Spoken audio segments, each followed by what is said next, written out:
The lights of Houston's grandest church shimmered like a theater of heaven, yet beneath the glow, something far greater than spectacle was unfolding. For the first time, the young soldier-turned president of Burkina Faso, Ibrahim Traoré, stood not on a battlefield, but on the stage of Joel Osteen, the most televised preacher in America. It was not merely a meeting. It was a collision of worlds, the African's struggle for dignity against the polished gospel of prosperity. That night was unlike any other. For many in the vast auditorium, this was supposed to be a sermon of encouragement, a show of unity. But as the cameras blinked red and millions tuned in across the globe, a question began to rise. Would truth be spoken or buried beneath applause?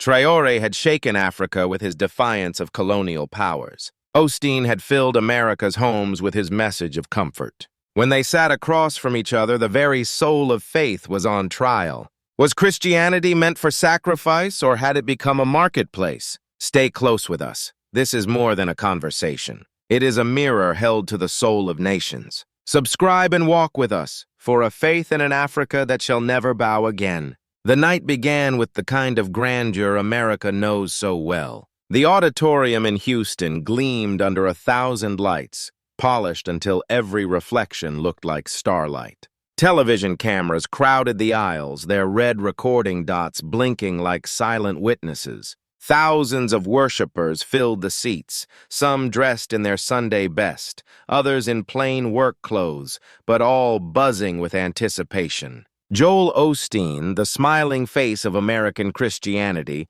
was about to host something no one expected. A live dialogue with a young African president known as much for his military jacket as for his defiance of the West. Ibrahim Traoré, the leader of Burkina Faso, had risen to power not through inheritance or long campaigns, but through the chaos of a continent refusing to remain under shadow. To many Africans, he represented courage. To many Western observers, he was dangerous, unsettling, a reminder that the colonial order was crumbling. Yet tonight, he was not standing before his own people in Ouagadougou. He was in Texas, in the largest megachurch in America, facing the man whose message of positivity reached more screens than most politicians ever could. Joel Osteen began as he always did, warm, welcoming, his smile as bright as the lights above. "Ladies and gentlemen, we are blessed tonight," he said, introducing Traore as a man of courage and change. The audience clapped politely. Many had never heard of this African leader, or if they had, it was only through short clips of fiery speeches against foreign dominance. To them, he was a curiosity. But when Traore rose, the air itself seemed to shift. He did not wave. He did not perform. He stood tall, military jacket loose on his shoulders, eyes unshaken by the flood of cameras. When he spoke, it was not with the polished charm of a politician, but with the weight of someone carrying history in his chest. "I thank you for allowing me into this place," he began, his voice calm yet unyielding. "But I have not come here to entertain. I have come here to speak truth, even if truth is uncomfortable." The words cut through the hall like a cold wind. Joel, ever smiling, leaned forward and replied, "That is exactly why we are here tonight, Mr. President, to hear your truth." The crowd clapped again, but Traore lifted his hand. Silence returned instantly. His presence was magnetic, as though every soul in the room understood instinctively that this would not be a normal evening.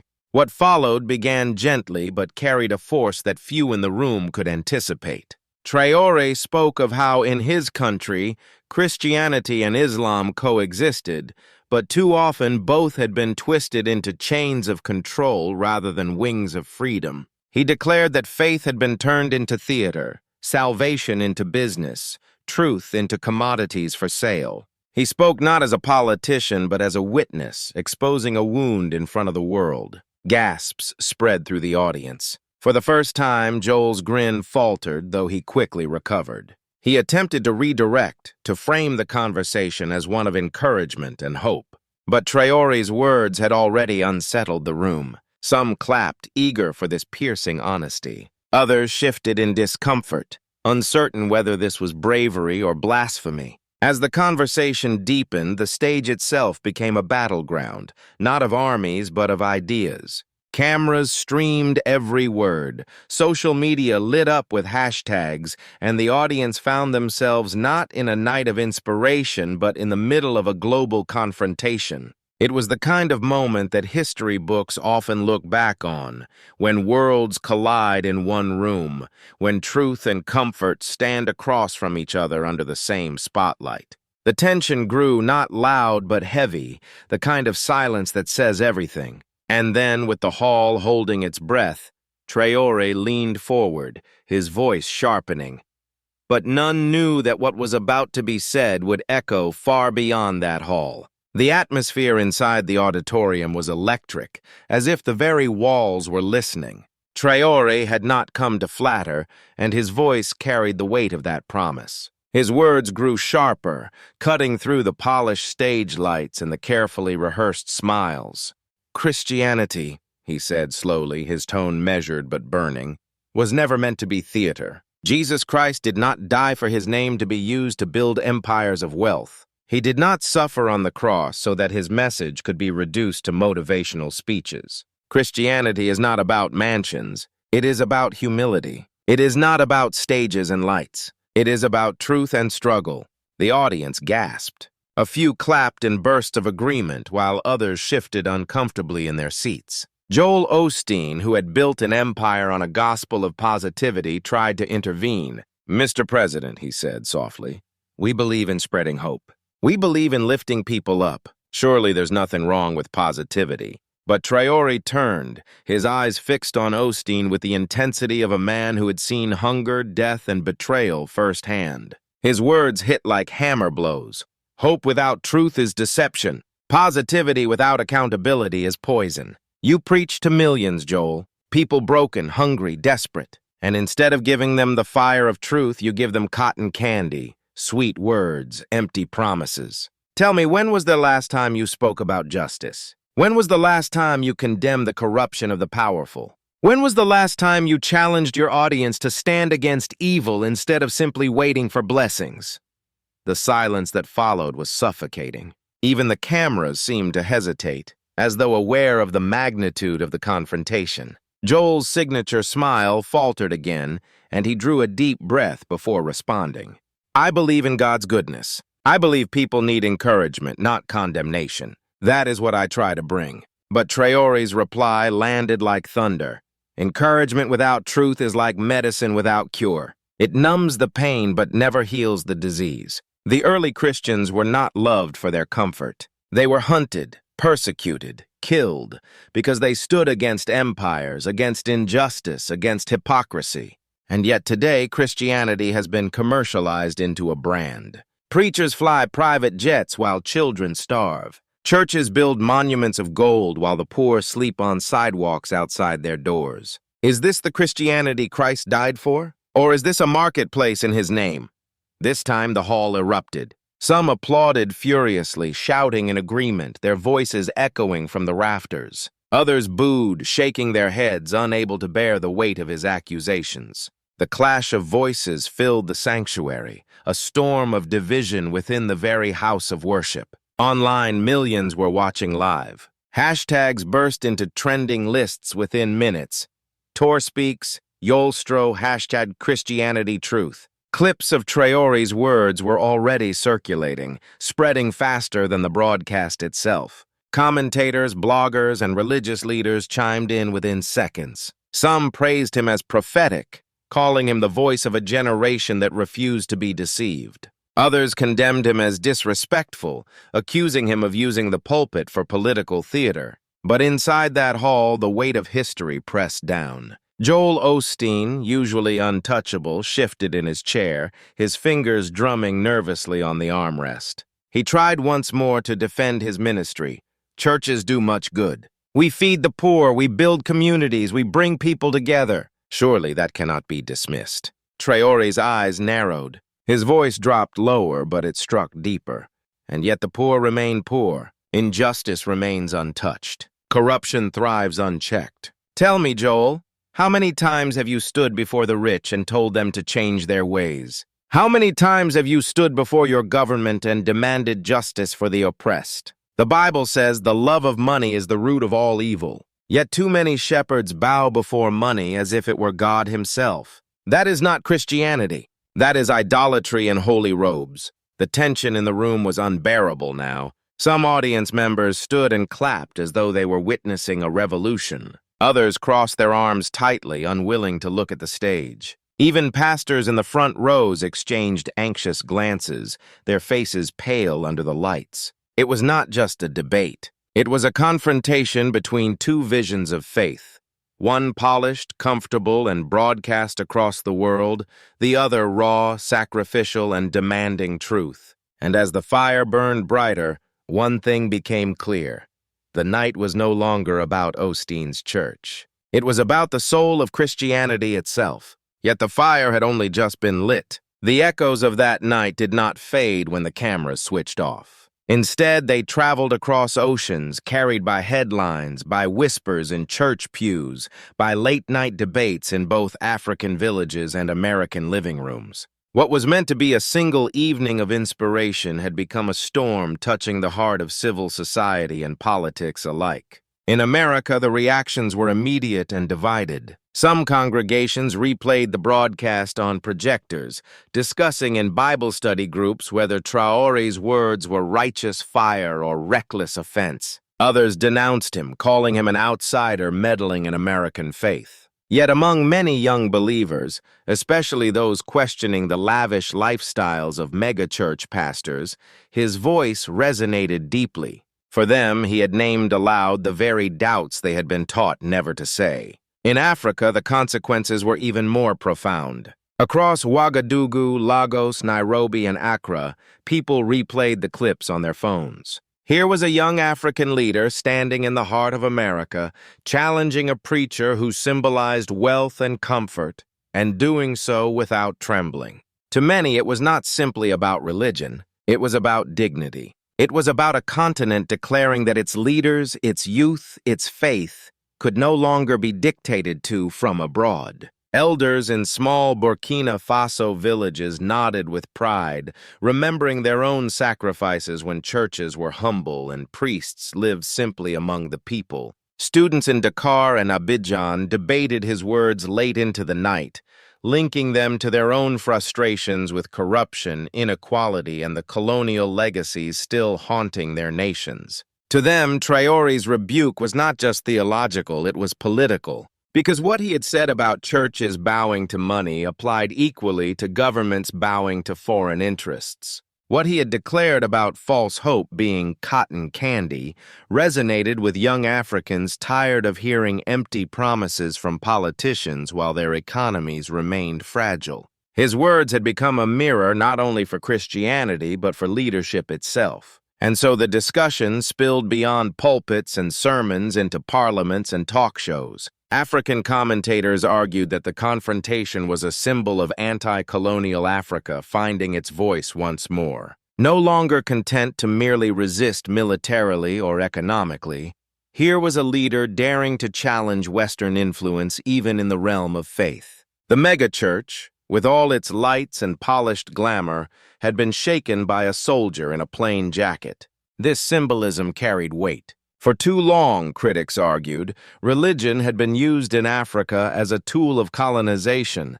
as a means to pacify the oppressed while resources were taken. To hear an African president say this in America, broadcast worldwide, felt like a historic turning point. One could not separate the spiritual from the political. Traore had stitched them together in a way that demanded reflection. In Burkina Faso, his words inspired grassroots conversations. Local pastors, some uncomfortable, admitted privately that churches had lost touch with the poor. Civil organizations used the moment to call for greater accountability in both religion and governance. And among the youth, especially those already restless under unemployment and poverty, the speech was shared with a sense of pride. "He speaks for us," they wrote on social media. "He is unafraid." Of course, not all reaction was positive. Some African leaders distanced themselves, wary of the controversy, fearing backlash from Western partners or religious organizations. Others accused him of politicizing faith, of stirring unnecessary conflict. But even critics could not deny that the debate had spread like wildfire, forcing uncomfortable questions into the open. What was the role of faith in public life? Could Christianity serve justice rather than wealth? And beyond religion, could Africa demand a future built on sacrifice, truth, and solidarity instead of dependency and imitation? For many, those questions cut deeper than the confrontation itself. Because once such questions are asked, they cannot be easily silenced. They lodge themselves in the minds of citizens, echoing during elections, protests, and community meetings. In the short term, the civil reaction was mixed, hopeful in some corners, angry in others. But in the medium term, it had already shifted political discourse. Leaders were asked to explain how they stood on issues of justice and truth. Churches faced scrutiny about their finances and priorities. Even outside Burkina Faso, activists began using the clip as evidence that Africans could and must speak boldly, even in the halls of Western power. This was not just about Joel Osteen. It was about Africa's struggle to reclaim its soul both politically and spiritually. And whether one agreed with Traore or not, the conversation had begun. If you believe this is what Africa has needed all along, say amen in the comments below. And the question remained, what would follow after such a storm? The storm did not remain in Houston. Within hours, headlines across America and beyond captured the clash. African president confronts Joel Osteen on live stage. Faith versus prosperity, a global debate ignited. What began as a church service had turned into an international moment, forcing not only congregations but entire nations to reflect. In the United States, reactions were polarized. Supporters of Osteen defended him as a man bringing comfort to the broken, insisting that positivity itself was a form of hope. Critics, however, argued that Traore had spoken a truth long buried, that religion in America had too often been commercialized, reduced to ticketed events and celebrity platforms. Faith leaders across denominations began weighing in. Some praised the African president's boldness, others accused him of disrespect, yet few remained silent. Internationally, the responses were layered with politics. In West Africa, many young people hailed the confrontation as symbolic of a continent refusing to bow. Commentators framed it as part of a broader movement of leaders seeking independence not only from foreign economies but also from foreign narratives about morality and truth. The African Union issued a careful statement, acknowledging the importance of dialogue while avoiding direct endorsement. In Europe, the event was covered with a mixture of fascination and unease. Commentators noted that the challenge came not in a political chamber but in a house of worship, suggesting that Africa's anti-colonial message was spreading beyond economics into spiritual ground. For the European press, it raised uncomfortable memories of how faith had once been used to justify empire. Russia and China, eager to present themselves as partners in Africa's new chapter, used the moment to criticize Western hypocrisy. Russian outlets praised Traore for speaking prophetic truth against Western spectacle, while Chinese commentators framed it as evidence that the global South was awakening to its own narrative power. And America itself? For Washington policymakers, the incident was both trivial and troubling. On the surface, it was only a church event, not a diplomatic summit. Yet its symbolism carried weight. An African president had used one of America's largest pulpits to rebuke not only a preacher but an entire worldview. In an era where influence is contested as much by ideas as by armies, such a spectacle could not be ignored. The power of the moment lay not in agreements or resolutions but in exposure. It showed that the battle for Africa's future was not just in its parliaments or minds, but in its souls. And it revealed that the world was watching closely, measuring whether this was a passing spark or the beginning of a fire that could not be contained. But beyond governments, the people themselves were beginning to think differently. When the lights dimmed in Houston and the applause, divided though it was, faded into the night, a larger question lingered. What now? What happens when a single evening, a single clash of words stirs an entire continent and ripples across oceans? For Africa, the path forward was suddenly sharper in its outline, both more hopeful and more demanding. For many, Traore's words were not just about religion, they were about reclaiming the essence of dignity. They reminded Africans that faith, politics, and daily life could not be separated, that a continent seeking true independence must also cleanse itself of illusions. The choice ahead was clear: remain content with comfort or embrace the courage required for transformation. This moment also forced Africa to confront its own contradictions. Churches and mosques stood on nearly every corner, yet poverty remained entrenched. Leaders preached of progress, yet corruption still drained resources meant for schools, hospitals, and farms. Traore's call was not simply for reform in pulpits, but for a broader awakening in governance, in education, in the way communities understood justice and sacrifice. In practical terms, this meant a new model of leadership, one not built on wealth and spectacle, but on service. It meant civil society demanding accountability, refusing to be silenced when promises were broken. And it meant elders passing to the younger generation not only memories of struggle, but also lessons of resilience, ensuring that courage did not fade with time. In this light, the confrontation in Houston became more than a headline. It became a parable for the future. A continent that once saw its faith used to justify colonial chains was now daring to redefine that faith as a tool of liberation. The words spoken that night would feed into the larger conversation about sovereignty, unity, and what true progress must look like. And here lay the heart of it.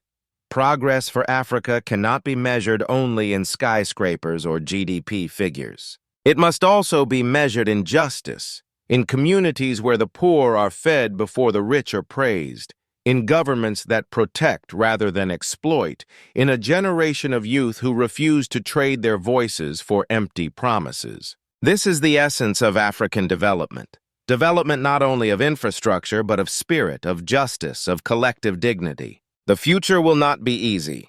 There will be resistance from within and from without. Yet for every obstacle, there is also opportunity. If Africa chooses courage over comfort, service over spectacle, truth over illusion, then what was spoken that night in Houston may be remembered not as a controversy, but as the spark of a new chapter. And that choice, comfort or courage, would define Africa's tomorrow. The night in Houston ended, but its echoes have not. Across America, Africa, and beyond, the confrontation between Ibrahim Traoré and Joel Osteen continues to stir debate, not merely about religion, but about the soul of a people. It was never just about prosperity sermons or about a single church. It was about whether faith can still stand as truth, as sacrifice, as justice. For Africa, the meaning ran even deeper. When Traoré spoke, he carried with him generations who had borne the scars of exploitation and silence. His words reminded the world that anti-colonial Africa is not only a story of armies and independence struggles, it is also a story of reclaiming spiritual dignity. To resist the chains of false promises is as vital as resisting the chains of empire. The audience in Houston was divided. Some applauded comfort, others stood for courage. Yet the larger lesson was clear. Christianity, like leadership, is not meant for spectacle but for service. And Africa, too, faces the same choice. Will it allow its faith, its politics, its very identity to be commercialized, or will it choose the harder road of truth and sacrifice? That question does not end with Traoré. It belongs to every African believer, every leader, every citizen. And here lies the challenge of tomorrow. To build not just taller cities, but stronger communities.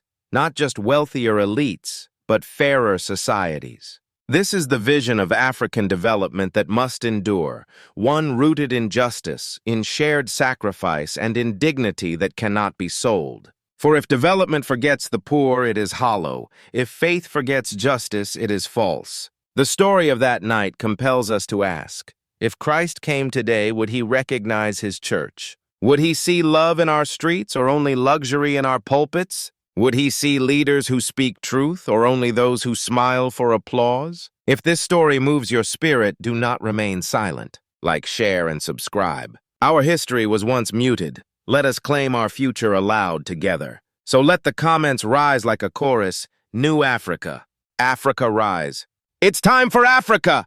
Because the struggle of anti-colonial Africa is not behind us. It is alive and its future is in our hands.